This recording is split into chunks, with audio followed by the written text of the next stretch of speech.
Good morning mga kadogo. Our discussion for today is sobrang interesting about cryptorchidism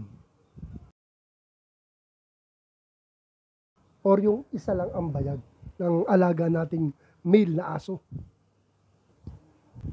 Actually mga kadogo, nagising ako sa tawag ni Ma'am Elma Reforta of Tanay Rizal. Tumawag siya around 7 a.m. kanina, kaya nagising ako.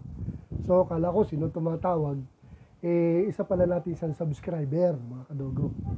So ang concern niya kasi is magtatayo sila ng kennel ng kanilang asawa, and nagsimula sila sa 2 lalaki at 4 na female huskies. So newbie lang talaga sila. Kaya ang tinanong niya sa akin, nagsorry nga siya dahil ang aga, ako wala namang problema, gising na rin naman ako, 4 a.m. pa lang. Sabi niya sa akin, Sir Idol, meron kasi kaming nabiling male, 1 year and 1 month, na isa lang yung balls, dahil sa newbie daw sila, hindi nila napansin. Kaya lang mabait yung aso, syempre husky. So hindi na nila ma-isolate dahil napamahal na sa kanila. And sa pagkakaalam din nila is nakakabuntis din naman daw ang 1 ball kung gagamitin pang-breeding. Mga kadogo, sa pagkakaalam ko kasi sa cryptorchidism or yung pagkakaroon ng isang balls ng male dog natin, dahil yan sa genetic problem na mana. Okay? So, hindi siya advisable na gawing pang stud or ipambreed ang 1 ball na male dog. Okay, i-explain ko yan, i-elaborate pa natin yan. Unang-una kasi sa puppy pa lang, malalaman na kung 1 ball ang ating magiging male future stud. Kasi lumalabas ang ball niyan, 2 weeks kita na. 2 weeks to 2 months sure yun. And may late pa nga, may 5 months, 6 months late bago lumabas. Pero bihira na yun. Kasi pag hindi siya lumabas ng 2 weeks, pag hindi siya lumabas ng 2 months or 3 months, ibig sabihin talaga 1 ball na talaga yung alaga natin. So yun, genetic siya, namamano siya.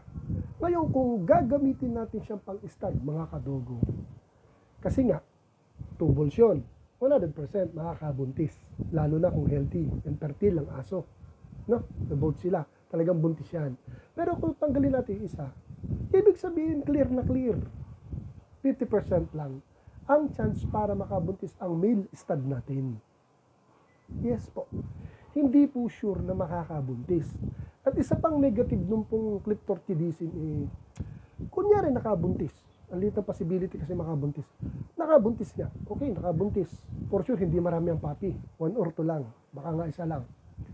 For sure, meron ding magmamana sa male na cryptorchidism or isa lang ang bayag.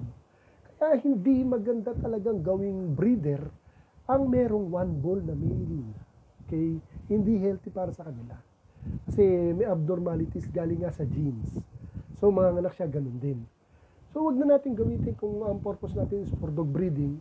Wag na.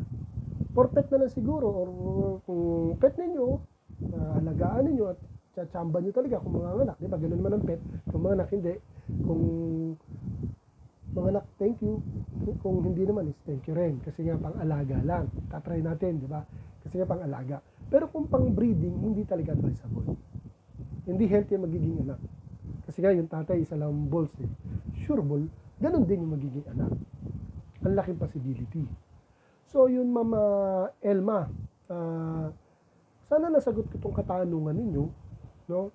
Siyempre, gaya nga ninyo, ikikip nyo rin dahil napamahal sa inyo. Dog lover tayo eh.